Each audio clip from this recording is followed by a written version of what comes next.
بسم اللہ الرحمن الرحیم۔ السلام علیکم۔ یہ پارٹ 6 ہے۔ آج ہم آپ کے لیے کتاب لا رہے ہیں کلندر ذات۔ یہ ایک مکمل کتاب ہے۔ آواز تالیہ مصنف امجد جاوید۔ پھر وہ راہداری کی جانب چل پڑے۔ ڈرائنگ روم میں کچھ لوگ موجود تھے، جن میں سے کچھ مرد اور زیادہ تر خواتین تھیں۔ وہ سب بڑی عمر کے تھے۔ اس نے سب کو ہاتھ جوڑ کر فتح بلائی، جس کا سبھی نے جواب دیا۔ پھر اس نے مرد حضرات سے ہاتھ ملایا، خواتین سے پیار لیا۔ تبھی کلجیت کنور نے کہا، ادھر آ پتر، ادھر بیٹھ میرے پاس۔ ایک صوفے کی جانب اشارہ کرتے ہوئے وہ خود بھی بیٹھ گئی تھی۔ اس کے بیٹھتے ہی کلجیت کنور نے کہا، یہ سب تیری آمد کا سن کر بہت خوش ہوئے تھے۔ یہ سب تیرے باپو اور ماں کے ملنے والے ہیں۔ شاید اس ملاقات میں تو ان کے نام بھی یاد نہ رکھ سکے، مگر یہ تیرے لیے ہی یہاں پر ہیں۔ ہم سب تیری آمد پر بہت خوش ہیں۔ ایک خواب تھا جو پورا ہوتا ہوا لگتا ہے۔ بہت شکریہ جی آپ سب کا۔ آپ سب میرے والدین کے ملنے والوں میں سے ہیں، تو میرے لیے اتنے ہی محترم ہیں جتنے میرے والدین۔ اس عزت افزائی پر میں آپ کا احسان مانتا ہوں۔ جسپال سنگھ نے پھر سے ہاتھ جوڑتے ہوئے کہا۔ تبھی ایک بزرگ شخص نے کہا، او دیکھ بھائی کاکا، تو نے وینکوور سے بھارت تک کا ایک طویل سفر کیا ہے اور صبح امرتسر پہنچا، پھر یہاں تک تو نے ایک لمبا سفر کیا۔ یہ تو ایسے ہو کر فریش ہو جا، پھر کھانا کھا کر آرام کرنا۔ تو بھی یہاں اور ہم بھی یہاں ملتے رہیں گے، باقی باتیں ہوتی رہیں گی۔ سبھی نے اس کی بات سے اتفاق کیا۔ انہیں لمحات میں اندر کی جانب سے ایک لڑکی نمودار ہوئی، دراز قد، کومل سی، گلابی گورا رنگ، جس پر ہلکے کاسنی رنگ کے شلوار اور ہاف سلیو قمیض خوب جچ رہی تھی۔ کھلے گلے میں لمبا سا مہین آنچل دونوں جانب ڈھلکا ہوا تھا۔ سیاہ دراز گیسو اس کی کمر تک پھیلے ہوئے تھے۔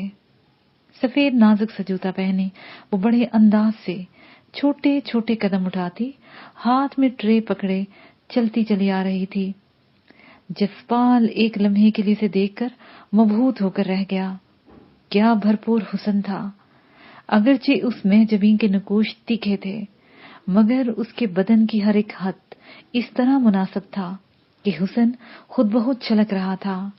پنجاب کا حسن، موٹی آنکھیں جو کاجل کی مانند سیاہ بھورا تھی، بھاری پلکیں، تیکھی تلوار، ناک پتلے رسیلے ہونٹ اور دائیں گال میں ڈمپل، وہ اسے دیکھتا ہی رہ گیا۔ اسے ٹرے میز پر رکھی تو جدید پرفیوم کی مہک نے ایک دم سے اسے فریش کر دیا۔ وہ اسے اتنے قریب سے دیکھ کر نہال ہو گیا تھا۔ یہ لسی جی آپ کے لیے، اس نے آہستگی سے کہا تو جسپال کو ہوش آ گیا۔ اس نے سامنے پڑے ہوئے بڑے سارے پیتل کے گلاس کو دیکھا جو لبالب لسی سے بھرا ہوا تھا۔ اس نے یوں اٹھایا جسے حکم مان رہا ہو، پھر گلاس ہونٹوں سے لگا کر اس وقت الگ کیا جب خالی ہو گیا۔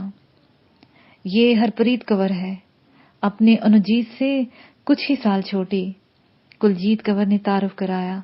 جسپال کو احساس تھا کہ سبھی نگاہیں اسے ہی دیکھ رہی ہیں۔ تبھی ہرپریت نے کہا، آئیں میں آپ کو آپ کا کمرہ دکھا دوں۔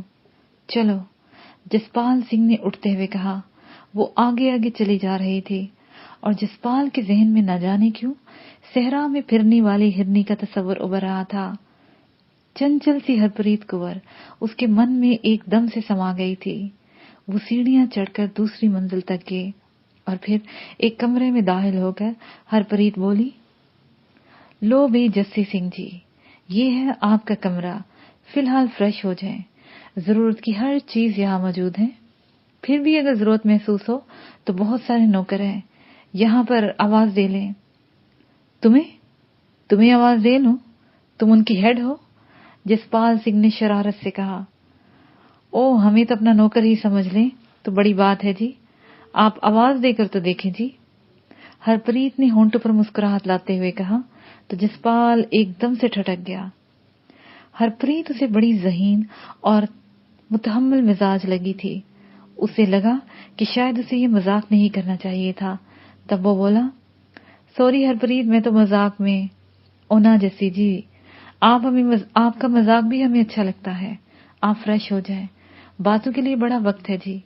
मैं चली, आप जल्दी आ जाए, मेहमान खाने पर आपका इंतजार करेंगे।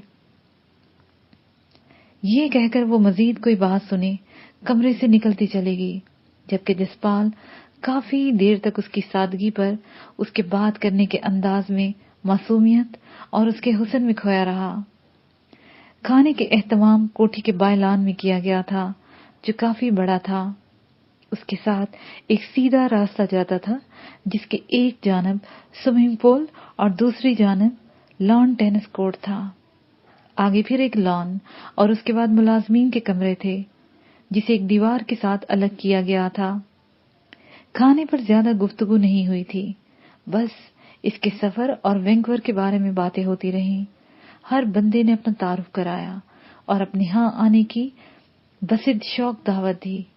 खाने के बाद घर में सन्नाटा छा गया। अनुजीत मेहमानों के साथ मसरूफ रहा। यही हाल हरप्रीत कुंवर का था। आखिरी मेहमान के रुखसत होते ही कुलजीत कंवर इसे लेकर ड्राइंग रूम में आ गई। चल पुत्र, अब जा अपने घर में, अपने कमरे में, और सुकून से जाकर सो जा। तू बहुत थक गया होगा ना, आराम कर। वो बड़ी हलूस और ममता भरे लहजे में बोली। नहीं फुप्पी जी, मुझे अभी नींद नहीं आएगी।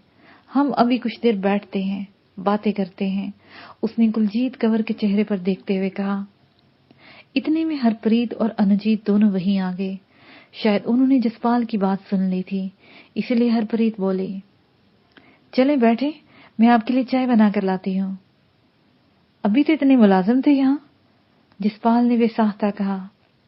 लेकिन खास मेहमानों के लिए खास सेवा अपने हाथों से की जाती है, वो मुस्कुराते हुए बोली। तो चलो, मुझे ये तो मालूम हुआ कि मैं खुद को इस घर का फर्द नहीं, बस मेहमान ही समझूं। अगरचे ये बात जसपाल ने यूं ही मजाक में कही थी, लेकिन कुलजीत कंवर ने तड़प कर कहा, ना पुत्र, ऐसे ना कहो। तो इस घर का फर्द ही नहीं, बल्कि इस घर का मालिक भी है। यहाँ बैठ, मैं तुझे समझा दूं। फूफो जी, ये आप क्या कह रही हैं? जसपाल ने तजस्सुस से पूछा और वहीं सोफे पर बैठ गया। हरप्रीत, तू जा और ज्योति से चाय लाने को कह दे, कुलजीत कंवर ने कहा, जिस पर वो बोली, जी अभी कह कर आती हूँ। ये कहकर वो पलट गई।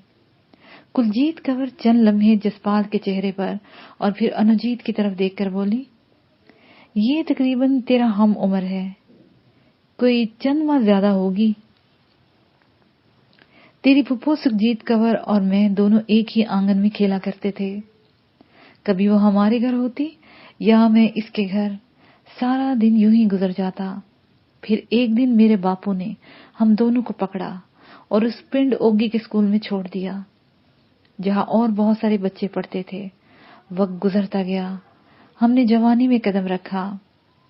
ये आप दोनों के आंगन कहाँ थे? जसपाल ने पूछा। वही जिस हवेली में तू अभी गया था।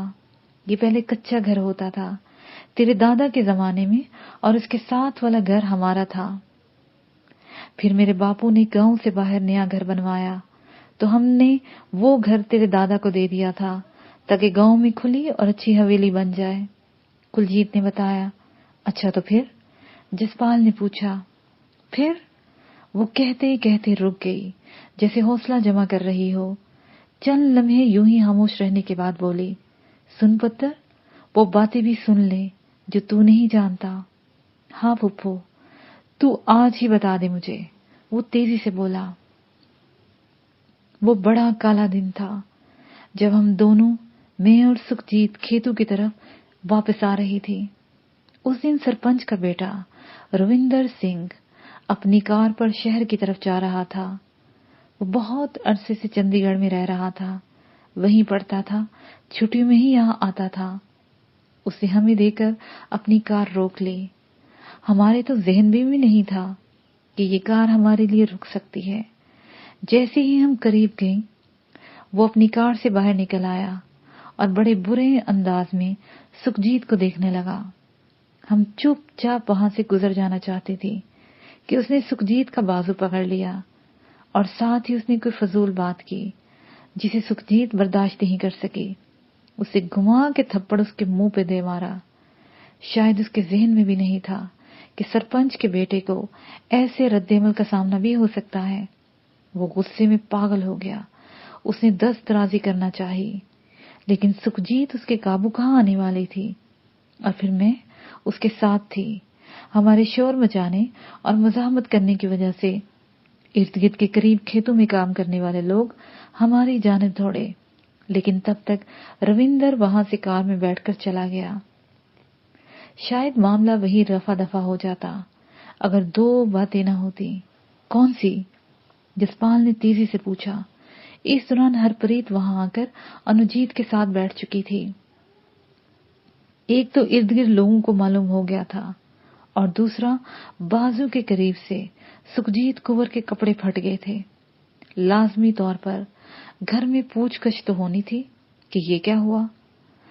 तब सुखजीत ने घर जाते ही सारी बात अपने बापू को बता दी। वो शदीद गुस्से में आ गया, मगर उसने खुद पर काबू रखा और बात करने सरपंच के पास चला गया।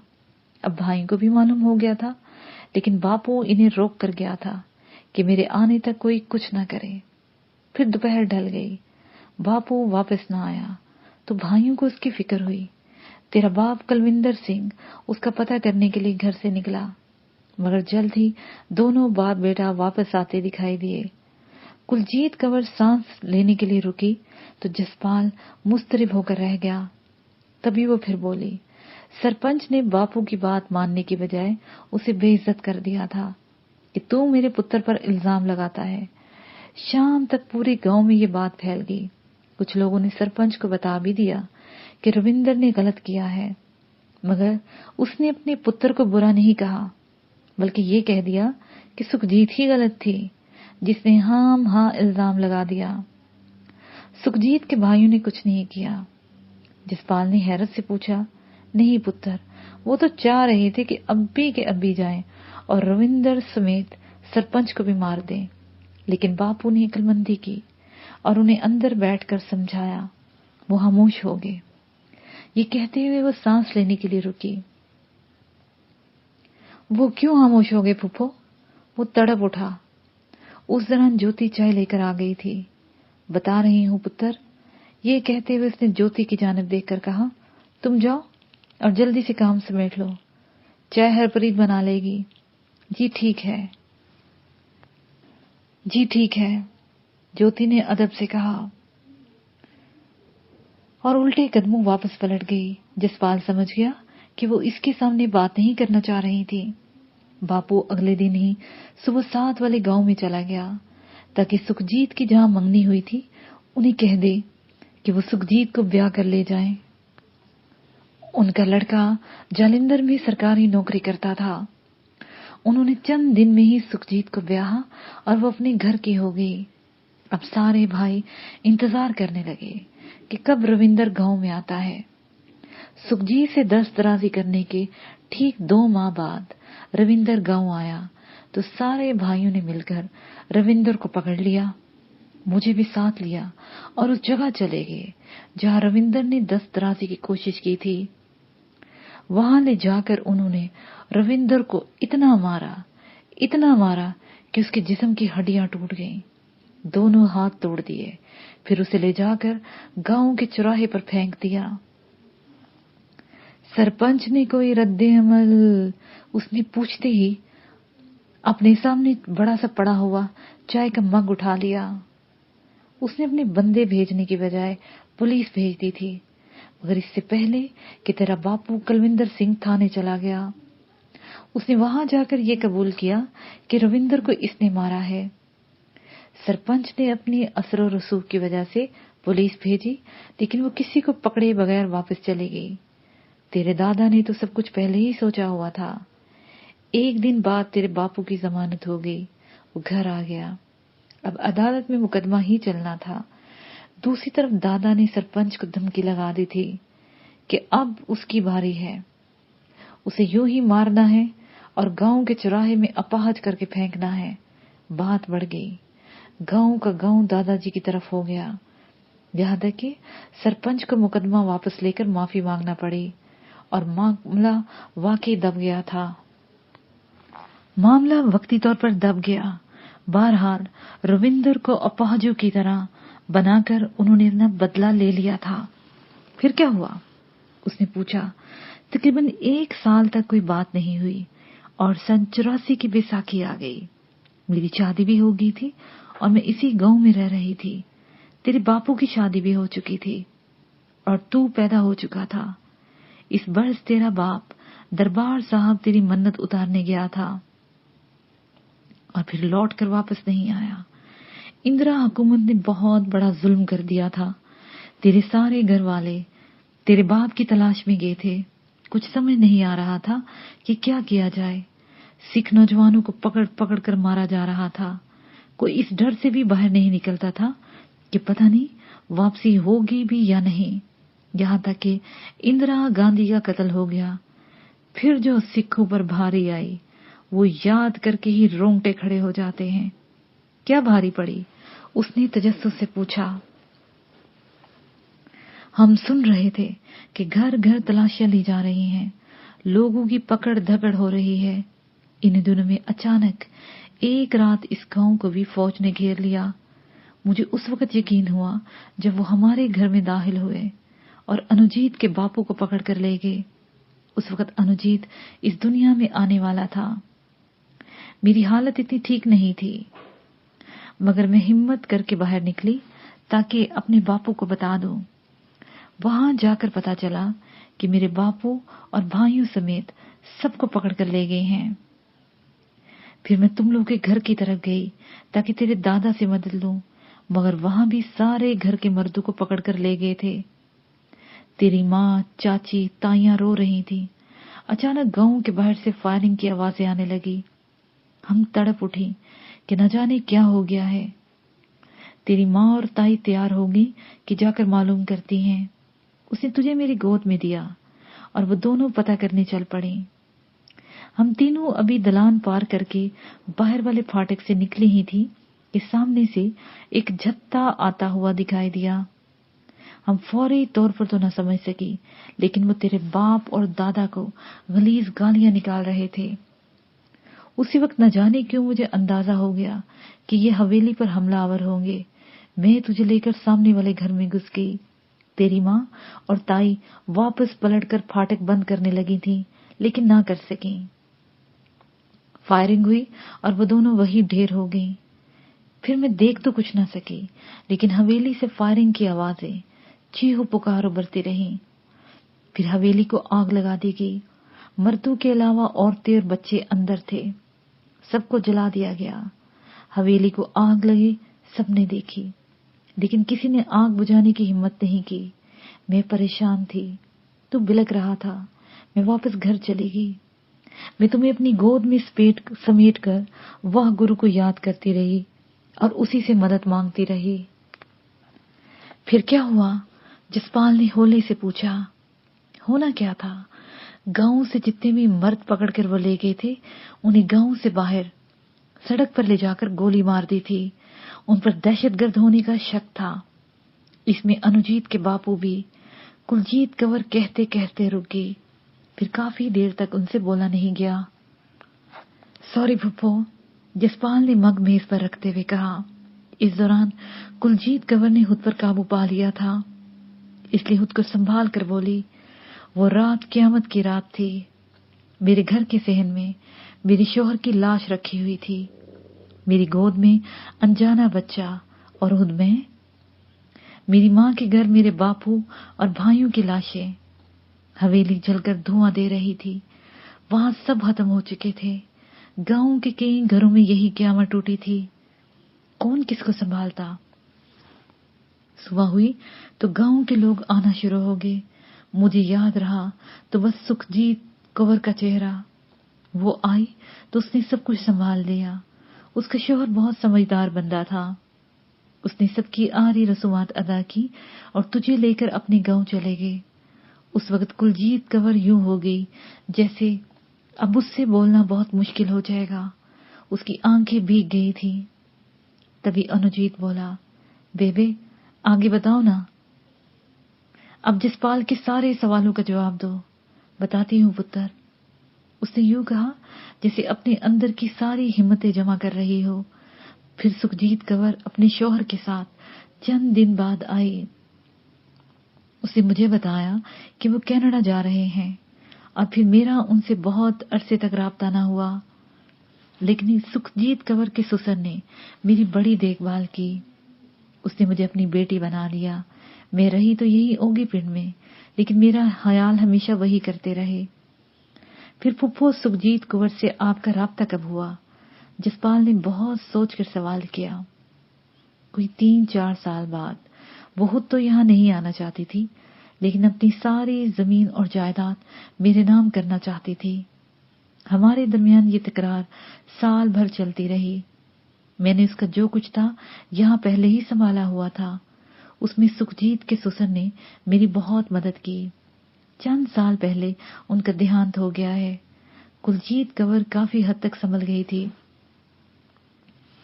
लेकिन उन्होंने मुझसे कभी जिक्र नहीं किया। जसपाल सिंह ने कहा, वो नहीं चाहती थी कि तुम कभी भी भारत वापस आओ। वो तुमसे ये सब कुछ छुपा कर रखना चाहती थी। उधर मेरी कोशिश भी थी कि जिसकी अमानत है उसे मिल जाए। पुत्र, ये घर, ये जमीनें तुम्हारी हैं, तुम इनके मालिक हो। हम तो महज अमानत संभाले बैठे हैं। मैंने ही अनुजीत से कहा था कि वो किसी तरह तुमसे राब्ता करे। ये इस राब्ते का नतीजा है कि तुम यहाँ पर हो। ये सुनकर जसपाल सिंह कुछ देर खामोश रहा। फिर उसने बड़े ही ठहरे हुए अंदाज में बोला, एक सवाल है फूफो। फौज ने गांव के मर्द मारे। वो समझते थे कि ये खालिस्तान के हामी हैं और फौज के नजदीक दहशतगर्द हैं, लेकिन गांव के दूसरे घरों को जलाया नहीं गया। इस बेदर्दी से उनके घरों को तबाह नहीं किया गया। इनकी औरतों और बच्चों को नहीं मारा गया। हमारे साथ ही ऐसा क्यों? सरपंच की वजह से। उन्होंने सुकून से कहा, साका 84 के बाद लोगों ने अपनी दुश्मनियां बहुत निकाली। सरपंच ने फौज को गांव में मौजूद उन लोगों के नाम बता दिए जो किसी न किसी हवाले से खालिस्तान तहरीक के हामी थे। ये फौज और हुकूमत का सरपंचों पर दबाव भी था। लिहाजा जहां उन्होंने खालिस्तान के हामी सिखों के नाम बताए, वहां उन लोगों के नाम भी बता दिए जिनसे वो किसी न किसी हवाले से दुश्मनी रखते थे। गांव के गांव उजड़ गए। हुकूमत ने वक्ती तौर पर तो काबू पा लिया, मगर सिख नस्ल को कुचल कर रख दिया। ये अब तक संभल नहीं पाए हैं। मैं समझ गया फूफो, अब आप आराम करें, बाकी बातें सुबह होंगी। अचानक ही जसपाल उठ गया तो बाकी सब भी उठ गए। उस वक्त जसपाल को खुद पर काबू पाना बहुत मुश्किल हो रहा था। नया पैराग्राफ। सारी रात मेरे बदन से टीसें उठती रहीं। रात के बदन ठंडा होने पर कई जगहों से दर्द उगाया था। मेरी माँ देसी टोटके आजमाती चली जा रही थी। दर्द की हर उठती हुई टीस के साथ मेरे अंदर नफरत उबलती जा रही थी। शायद मैं अपने गुस्से पर काबू पाने में नाकाम हो जाता अगर मुझे ये मालूम हो जाता कि मैं किसकी मुनाफकत का शिकार हुआ हूँ, पीरजादा वकास, शाहजेब या फिर मलिक सज्जाद। मेरे सामने तकून थी और मैं समझ नहीं पा रहा था कि इन तीनों में से कौन हो सकता है। पहले दो के बारे में तो फिर भी सोचा जा सकता था, लेकिन ये तीसरा कौन है? क्या वो भी कोई बला शख्स है कि सामने आए ही बगैर इतना कुछ मेरे साथ हो गया? मगर सवाल ये था कि मेरी उसके साथ क्या दुश्मनी हो सकती है। फिर एक सोच और भी थी कि क्या ये मिली भुगत से घड़ी हुई कोई कहानी तो नहीं? वो मुनाफिकीन जिनके बारे में शक होता है कि वो ऐसी ही साजिशें करते हैं, न जाने कितने सवाल थे जो मुझे ज़हनी अज़ियत दे रहे थे, और यही ज़हनी अज़ियत मेरी कुव्वत बनती चली जा रही थी। मेरे अंदर एक ऐसा आतिफ़िशा इकट्ठा हो रहा था कि जिस पर भी फटता वहां तबाही लाज़मी थी। चाहे मैं ना रहता, लेकिन फिर भी सामने वाला खत्म हो जाता। हमारे गांव का वाहिद डिस्पेंसर करम अली मुझे कुछ दवाइयां दे गया था जिनसे मुझे बहुत थोड़ा फर्क पड़ा था। صبح دن چڑھے وہ شہر سے اعلیٰ قسم کی انجیکشن اور دوائیاں لے کر آیا. اسے جلدی جلدی مجھے لگائے تو بہت زیادہ سکون محسوس ہوا. ساری رات کا جاگا ہوا اور کچھ دوائیوں کا اثر میری آنکھ لگ گئی. میری آنکھ کھلی تو شام کے سائے ڈل چکے تھے. مجھے شدید بھوک کا احساس ہوا. میری ماں میرے سرہانے ہی بیٹھی ہوئی تھی. میں نے کچھ کھانے کو مانگا تو وہ کچن میں چلے گی اور میں منہ ہاتھ دھو کر واپس چارپائی پر آ بیٹھا. میں کھانا کھا چکا تو ذہن کو ذرا سکون ملا. تب پھر وہی تکون میرے ذہن پر حاوی ہونے لگی جسے میں نے جھٹک دیا. ہاں دماغ کھپانے کا فائدہ نہیں تھا. جب تک ان تک پہنچنے کا کوئی راستہ نہیں ملتا میں اندھیرے میں ہی تھا. میں ٹامک ٹوئیاں مارنا نہیں چاہتا تھا.